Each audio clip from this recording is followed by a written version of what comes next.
Well, we are quite privileged today to have here with us world-renowned best-selling author, Charles Dickens. He has written well over 5,000 books, including Hard Times, Great Ejaculations, and the New York Times bestseller, David Copperfield. Thank you so much for being with us here today, Mr. Dickens. It's my pleasure to be here. I assure you, I truly adore all of my readers and I love to talk about myself and my success. So then, let's talk about me, shall we?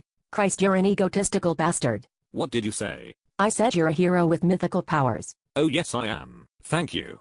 The public may or may not be aware, but you spend months of research on the subject matters you write about in your novels, so as to increase the legitimacy of your character development and storylines. Well, it seems that the public needs some clarification on some of the more technical terms used in your novels. Would you mind explaining a few of them for us, in very simple language? I think that's a great idea. I would love for the public to know as much as they can about the themes found in my novels. Wonderful. Something that seems to be a recurring theme in many of your novels is the dirty Sanchez. What exactly is a dirty Sanchez? Haha, well, that's when a man is but fucking a woman, and after he's loosened up the anal cavity and acquired a fair amount of anal secretion, he simply turns the woman around and swipes his anally stained penis across the woman's upper lip, giving the appearance of a mustache, much like the ones you see lots of Mexicans wearing, hence the name, Dirty Sanchez. I believe the translation in Spanish would be Sanchez Sucio. Wait, you mean it's not an economic term for illegal stock trading between the Mexican and American stock markets? Ha ha ha, no, not at all. Where in the world did you conjure up such a ridiculous meaning?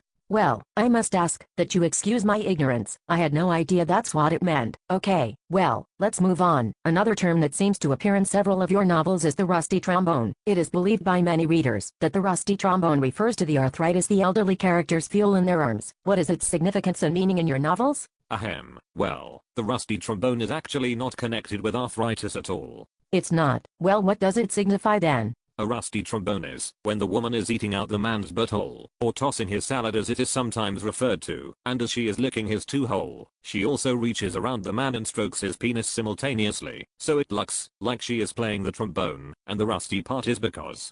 Yes, I think I understand. Again, please excuse my ignorance and shock, but I believe that many of your readers are under quite different impressions of what these terms actually mean. Oh my, well, I've never had anyone ask about them before, so maybe this is a good thing for us to clear up any misconceptions. I highly doubt that. Excuse me? I said I like the round hat that you're wearing. Oh, why thank you very much. It was a gift from a Chinese whore I met in a brothel while on an opium binge in Shanghai back in '73.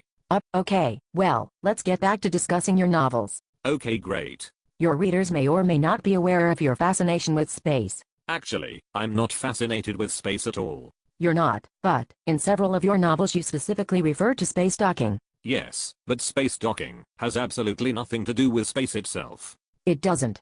That seems confusing. Maybe you could clarify that a bit for all the readers out there. Sure, no problem. Space docking is when a man spreads a woman's legs and then presses his buttocks firmly against the woman's vagina, creating an airtight seal, and then proceeds to poop directly into the woman's vajayjay. The airtight seal is critical though, otherwise it's just an in-flight refuel. Sir, I think you are terribly disturbed and may suffer from some kind of sexual mental illness. Oh, is that what you think? And why is that? Just because I like to wipe poopy dicks on bitches' lips, or get jerked off, while I'm having my butthole licked, or maybe poop directly into a vagina with an airtight seal, doesn't make me a sick person. Actually, sir, yes it does. Well, fuck you then, bitch. This interview is officially over.